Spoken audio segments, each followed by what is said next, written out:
하나님의 크신 사랑과 은총이 여러분의 삶에 함께 하시기를 빕니다. 오늘은 의로움에 줄이고 목마른 사람이라는 제목으로 함께 하나님의 말씀을 나누겠습니다. 여러분 혹시 프로메테우스에 대해서 들어보신 적이 있으십니까? 제가 그리스 신화에 등장하는 신들 중에서 가장 좋아하는 신이 바로 프로메테우스입니다.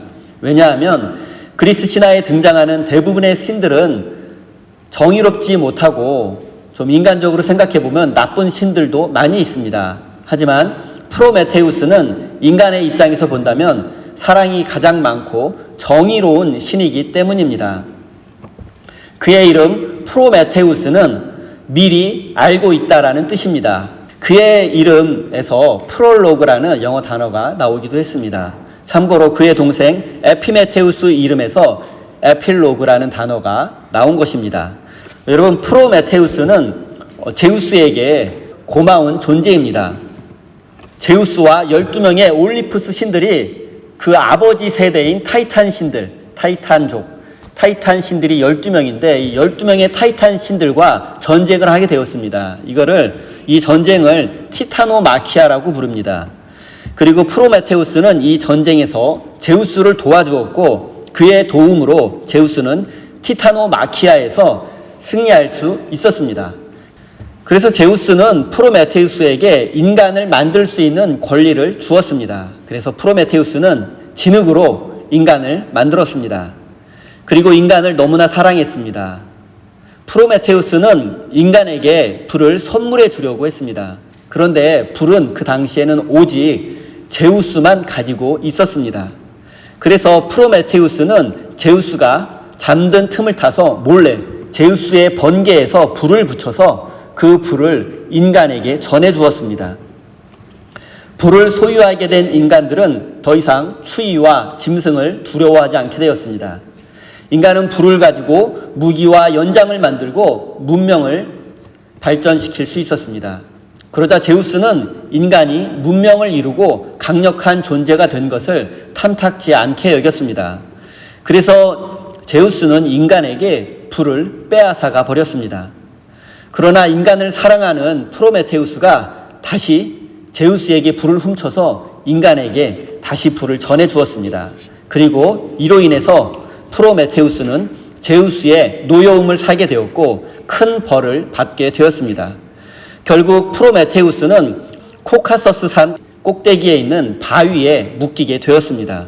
그리고 제우스는 독수리를 보내서 그의 간을 파먹게 했습니다. 그런데 하루가 지나면 간이 다음 날 다시 재생되었습니다. 그리고 이런 일은 매일 반복되었습니다. 프로메테우스는 이렇게 매일 독수리에게 간이 쪼아 먹히는 고통을 당했습니다. 하지만 끝내 그는 제우스 앞에 무릎 꿇지 않았습니다. 예수님은 오늘 본문 말씀에서 의로움에 줄이고 목마른 사람은 복이 있다라고 말씀하셨습니다. 저는 그리스 신화에서 이 말씀에 가장 어울리는 신이 바로 프로메테우스라고 생각합니다. 그가 인간에게 보여준 따뜻한 사랑이 바로 의로움이라고 생각하기 때문입니다. 프로메테우스는 의로움에 줄이고 목마른 신이었습니다. 그는 인간에 대한 사랑 때문에 제우스에게 벌을 받을 것을 미리 알고 있었습니다. 왜냐하면 그의 이름의 의미처럼 자신의 운명을 미리 알고 있었기 때문입니다. 하지만 인간을 사랑했기에 제우스 앞에 무릎 꿇지 않고 저항할 수 있었습니다. 세 번째 그림을 보면 그의 결연한 표정, 굴복하지 않는 저항 정신을 볼 수 있습니다. 그리고 실존주의 철학자들은 프로메테우스의 저항 정신을 높이 샀습니다. 실존주의 철학에서 인간은 이 세상에 의미 없이 내던져진 존재입니다. 그런데 프로메테우스의 저항 정신을 바탕으로 인간은 의미 없는 인생에서 의미를 추구하고 정해진 운명에 당당히 맞설 수 있는 결연한 의지와 용기를 배울 수 있었기 때문입니다. 이제 의에 줄이고 목마른 자는 복이 있다는 예수님의 말씀에 대해서 생각해 보겠습니다. 이 말씀은 팔복 중에 네 번째 말씀으로 우리에게 잘 알려진 내용입니다. 독일어 성경은 의에 줄이고 목마른 사람을 하나님의 뜻이 이루어지기를 간절히 바라는 사람이라고 번역했습니다. 또 다른 독일어 성경에서는 이 땅에서 하나님의 의로운 뜻이 끝내 이루어지는데 줄이고 목마른 사람이라고 번역했습니다. 그리고 프랑스어 성경도 하나님이 바라시는 대로 사는 데에 줄이고 목마른 사람이라고 번역했습니다. 의에 줄이고 목마른 사람이 복이 있다는 말씀에서 의로움이라는 헬라어 단어는 디카이오시네라는 단어입니다. 문맥상 이 단어의 의미는 하나님이 바라는 것 또는 하나님의 뜻을 의미합니다. 예수님께서 말씀하시는 의로움은 세상 사람들이 말하는 의로움, 정의가 아니라 하나님이 의롭다고 여기시는 것을 뜻하는 것입니다. 그런데 예수님은 왜 의로움에 굶주리고 목말라 하는 사람이 복이 있다고 말씀하셨을까요? 우리는 왜 하나님의 뜻, 하나님이 바라시는 것들에 줄이고 목말라 해야 하는 것입니까? 간단히 말씀드리면 하나님의 의로움은 우리 안에 없고 이 세상에도 존재하지 않기 때문입니다. 내 안은 우리의 마음은 탐욕과 죄악으로 가득 차 있습니다. 또한 이 세상에 정의를 외치는 사람들도 있지만 그들이 말하는 정의는 하나님의 의로움과는 거리가 멉니다. 세상에는 불의와 부정, 불합리와 불공정이 넘쳐납니다. 이런 세상 속에서 그리스도인은 하나님의 의로움을 보여주어야만 합니다. 그리고 이것은 의에 줄이고 목마른 사람이 세상에서 빛과 소금의 역할을 감당해낼 때에만 가능한 일입니다. 우리가 의로움에 줄이고 목마른 삶을 살아가려면 무엇보다 하나님의 말씀에 사로잡혀 있어야만 합니다. 일시적으로 말씀에 사로잡히거나 특정한 장소나 특별한 사람 앞에서만 말씀에 사로잡힌다면 그것은 의에 줄이고 목마른 사람이라고 말할 수 없습니다. 신앙생활을 하다 보면 은혜를 받거나 기도응답을 받은 사람이 하나님의 은혜에 대해서 이야기하는 것을 자주 보게 됩니다.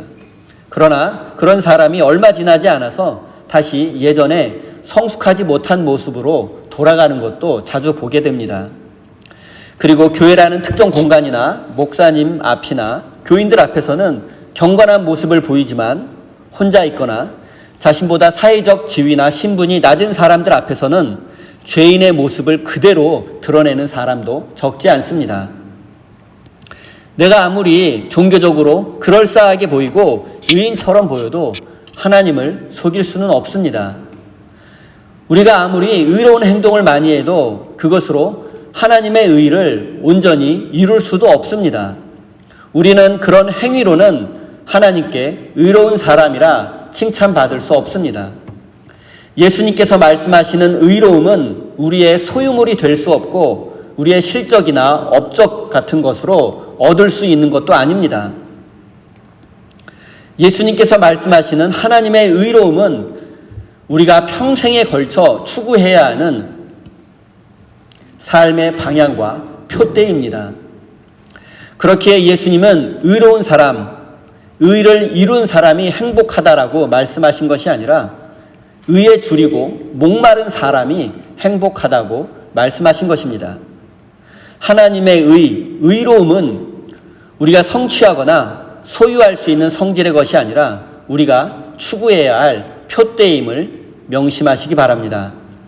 사랑하는 성도 여러분, 우리는 이 땅에 사는 동안 하나님의 뜻과 의로움을 완성하거나 소유하지 못할 것입니다. 하지만 우리는 하나님의 뜻, 하나님의 의로움을 삶의 표대로 삼고 평생 그것을 추구하는 삶을 살아야 합니다. 그것이야말로 참된 구원과 행복의 길이기 때문입니다. 세상의 가치관과 우리의 욕망은 우리로 하여금 하나님의 의로움에 줄이고 목말라 하지 못하도록 우리의 길을 가로막고 우리의 영혼을 마비시키려고 한다는 사실을 잊지 마십시오. 우리 인간들에게는 참으로 다양한 욕구들이 있습니다.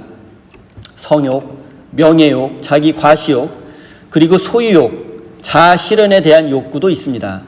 그런데 이런 욕구들은 아무리 채우려고 해도 채워지지 않습니다.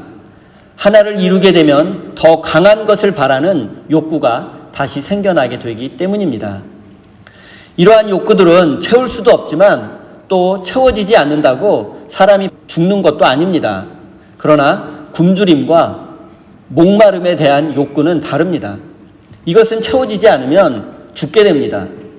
그래서 사람들이 목말라 죽겠다, 배고파 죽겠다라는 말을 입에 달고 사는 것입니다. 그렇다면 의에 줄이고 목마른 사람도 그것을 채우지 못하고 해결하지 못한다면 생명을 잃게 될 것입니다. 그리고 의에 대한 굶주림과 목마름은 오직 하나님의 뜻을 행하고 실천하는 것으로만 해결받을 수 있습니다. 굶주림과 목마름을 뜻하는 헬라어 단어는 페이논테스 그리고 디프손테스이며 반복 진행형의 의미를 가지고 있습니다. 그러니까 한 번의 배고픔과 목마름을 뜻하는 것이 아니라 지속적이며 현재적인 굶주림과 목마름을 의미하는 것입니다. 한 번 내가 옛날에 배고팠던 것, 한 번 내가 옛날에 목말라 했던 것, 그것을 의미하는 것이 아니라 지속적이고 반복적이고 현재 진행적인 목마름과 굶주림을 의미하는 것입니다. 매일매일 하나님의 의로움에 줄이고 목마른 삶을 살아야 한다는 뜻입니다. 매 순간 평생을 하나님의 의로움에 줄이고 목마른 삶을 추구해야 합니다. 내가 의로움에 줄이고 목말라 하면 하나님께서 당신의 의로움으로 우리의 삶을 가득 채워 주실 것이기 때문입니다.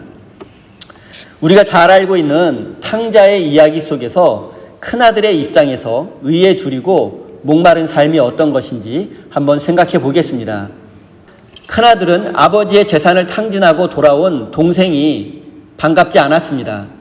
그리고 그런 동생에게 새 옷과 반지를 끼워주고 심지어 동생을 위해서 잔치까지 베풀어주는 아버지에게 원망과 불평의 마음이 생겨났습니다. 그래서 큰아들은 아버지에게 지금까지 아버지 곁에서 수고한 나에게 해준 것이 무엇이냐며 따져 물었습니다. 아버지의 마음을 아프게 했습니다. 그런데 이런 큰아들이 의에 줄이고 목마른 사람이었다면 어떻게 행동했을까요? 아버지는 매일 집 나간 동생이 돌아오기를 바라는 마음으로 집 밖에 나가서 동생을 멍하니 기다리고 있습니다. 그런 아버지의 모습을 매일 본 큰아들이 만약 아버지, 제가 농사를 못 짓는 한이 있더라도 동생이 아무리 먼 곳에 있더라도 제가 제 생명을 다 바쳐서라도 동생을 찾아서 데리고 와서 아버지 앞에 앉히겠습니다. 아버지 그러니 더 이상 아파하지 마시고 걱정하지 마십시오. 여러분 바로 이런 마음이 목마른 마음입니다. 어떻게 하면 아버지를 기쁘게 해드릴 수 있을까? 어떻게 하면 아버지의 뜻을 이루어 드릴 수 있을까? 이것이 갈급함이고 이것이 바로 목마름입니다. 예수님은 이런 사람이 배부르게 될 것이고 행복해질 것이라고 말씀하신 것입니다. 의에 줄이고 목마른 큰 아들은 아버지를 기쁘게 해드리고 아버지로부터 사랑과 신뢰를 받고 행복한 인생이 될 것입니다. 사랑하는 성도 여러분, 점점 죄로 물들어가는 이 세상을 바라보며 가슴 아파하시는 하나님의 마음을 한번 생각해 보십시오. 세상 사람들이 하나님을 외면하고 죄를 지었으니 벌을 받고 심판을 받아야 한다고 그렇게 생각하지 마십시오. 하나님이 진정으로 원하시는 것은 세상을 심판하는 것이 아니라 세상을 구원하려 하시는 것이기 때문입니다. 우리는 점점 죄로 물들어가는 이 세상 속에 의에 줄이고 목마른 사람이 되어서 하나님의 뜻을 이루고 아버지 되시는 하나님을 기쁘게 해드려야 합니다. 의에 줄이고 목마른 여러분의 삶을 통해서 하나님께서 웃으시며 기뻐하시기를 바랍니다. 이제 우리가 왜 평생을 끊임없이 의에 줄이고 목마른 삶을 살아야 하는지 생각해 보겠습니다. 하나님의 의로움은 하나님과 우리의 올바른 관계를 의미합니다. 하나님과 올바른 관계를 맺으며 사는 사람이 의로운 사람입니다. 그런데 하나님과 우리 사이는 걸핏하면 어긋나기 때문입니다. 우리에게는 죄를 짓지 않고서는 견딜 수 없는 본성이 있습니다. 그래서 하나님과 우리 사이는 날마다 멀어지게 되고 틀어지게 되는 것입니다.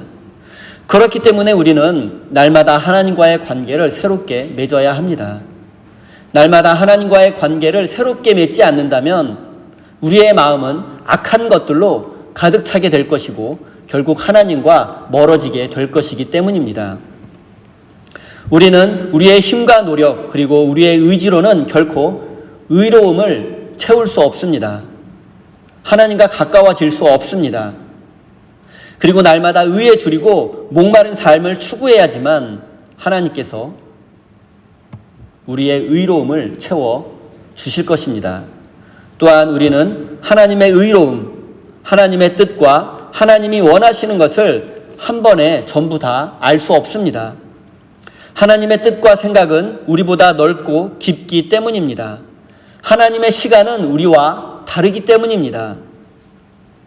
우리는 의에 줄이고 목마른 삶을 통해서 조금씩 천천히 그리고 한 가지씩 하나님의 뜻을 깨달을 수 있습니다. 그리고 더 깊은 하나님의 뜻을 깨달을 수 있도록 날마다 경건의 훈련을 해야만 합니다. 하나님의 뜻과 말씀을 한번 깨달았다고 해서 나와 하나님 사이가 영원히 온전한 상태로 남아있는 것이 결코 아닙니다. 하나님은 하루하루 새롭게 그리고 끊임없이 우리를 당신의 의로움으로 가득 채우기를 원하십니다. 그리고 하나님의 의로움으로 우리의 영혼이 가득 채워지기를 바란다면 우리는 의에 줄이고 목마른 삶을 추구해야 합니다. 사랑하는 성도 여러분, 우리의 죄악된 본성은 우리를 하나님으로부터 멀어지게 만듭니다. 그렇기 때문에 우리는 날마다 의에 줄이고 목마른 삶을 추구함으로써 하나님과의 올바른 관계를 유지하며 하나님과 동행하는 삶을 살아야 합니다. 의에 줄이고 목마른 삶을 통해서 하나님의 뜻을 이 땅에서 이루어 가시는 거룩한 믿음의 사람이 되시기를 바랍니다. 이제 우리가 의에 줄이고 목마른 삶을 추구해야 하는 이유를 다시 한번 생각해 보겠습니다. 결론적으로 말씀드리자면 이것은 선택의 문제가 아니라 반드시 실천해야 하는 의무이자 명령과도 같기 때문입니다. 왜냐하면 줄임과 목마름은 우리를 고통스럽게 하며 우리의 삶을 파괴할 뿐 아니라 실제로 우리의 생명을 앗아갈 수도 있기 때문입니다.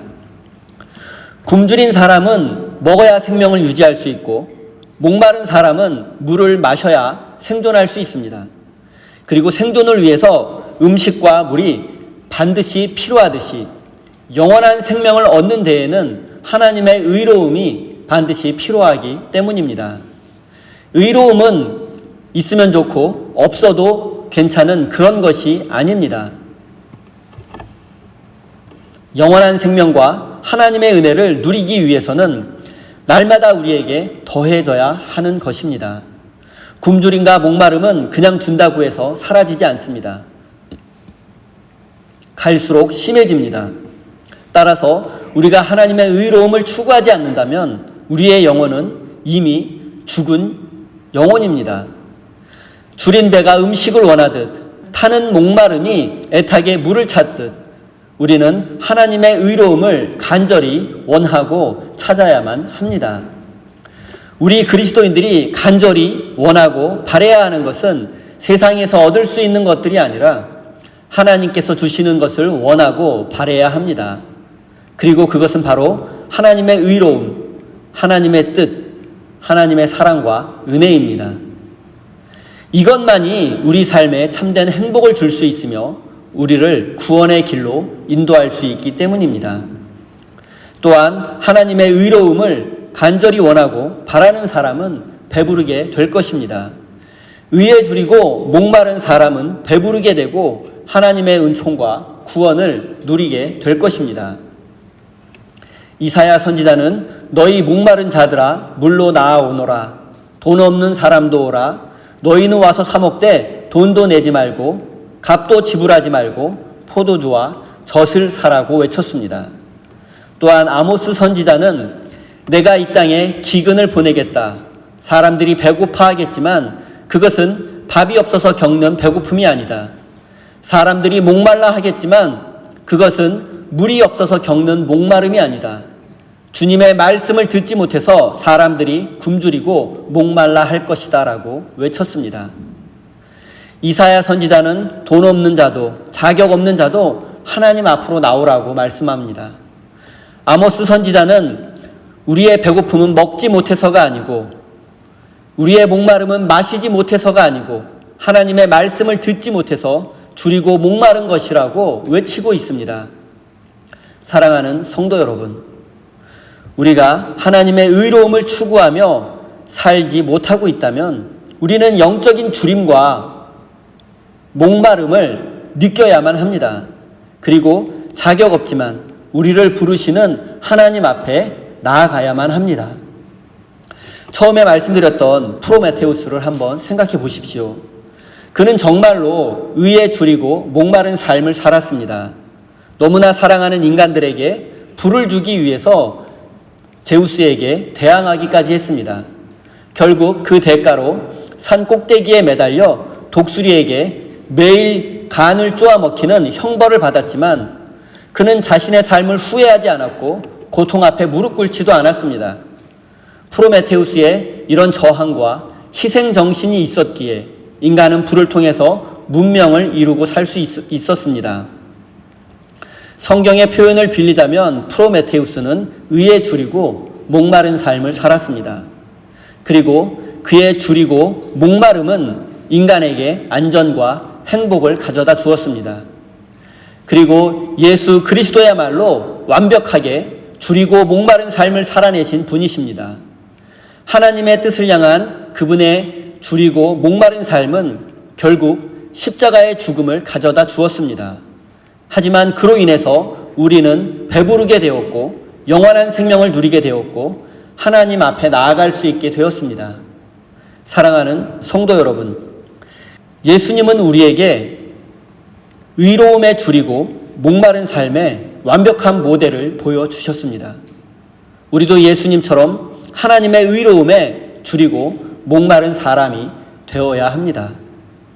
우리가 그런 삶을 살고 그런 삶을 추구하고 살아낸다면 우리의 삶을 통해서 많은 사람이 배부르게 될 것이고 하나님의 구원을 누리게 될 것입니다. 사랑하는 우리 세임교회 성도 여러분, 의에 줄이고 목마른 사람이 되십시오.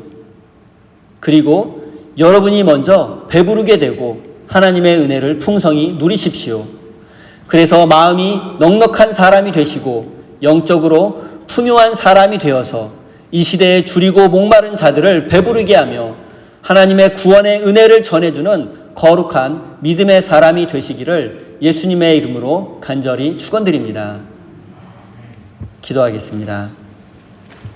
생명의 주인 되시는 하나님, 지금까지 우리가 원하고 바라고 추구했던 삶이 어떤 것이었는지 되돌아봅니다. 하나님, 지금까지 우리는 세속적인 것들에 줄이고 목말라 했습니다. 의에 줄이고 목마른 삶을 살다가는 이 세상에서 경쟁력이 떨어지는 부족한 인간이 될 것이라는 두려움과 손해보고 낮아지고 실패할 것에 대한 두려움이 있었습니다. 하지만 의에 줄이고 목마른 삶을 사셨던 예수님을 통해서 하나님의 뜻이 이루어지는 것을 깨닫게 되었습니다. 이제 우리의 욕망과 욕심을 내려놓고 예수님처럼 의에 줄이고 목마른 사람이 되어서 이 땅에 하나님의 뜻을 이루어가는 진실한 믿음의 사람이 될 수 있도록 우리를 인도해 주십시오. 은혜로우신 하나님, 사랑하는 성도들이 삶의 열매인 소중한 예물을 올려드립니다. 저들의 땀과 눈물 그리고 감사와 기쁨이 담겨있는 이 예물을 기쁘게 받아 주십시오. 또한 저들의 삶에 풍성한 은혜와 축복을 내려주셔서 날마다 기쁨과 감사함으로 하나님께 드리는 삶을 살 수 있도록 은혜 내려 주십시오. 사랑하는 성도들의 안전과 건강을 지켜주시고 경제적으로 어려움 겪지 않도록 은혜 내려주시고 나누고 베풀고 섬기는 삶을 살 수 있도록 넉넉한 환경을 허락해 주십시오. 예수님의 이름으로 기도드립니다. 아멘.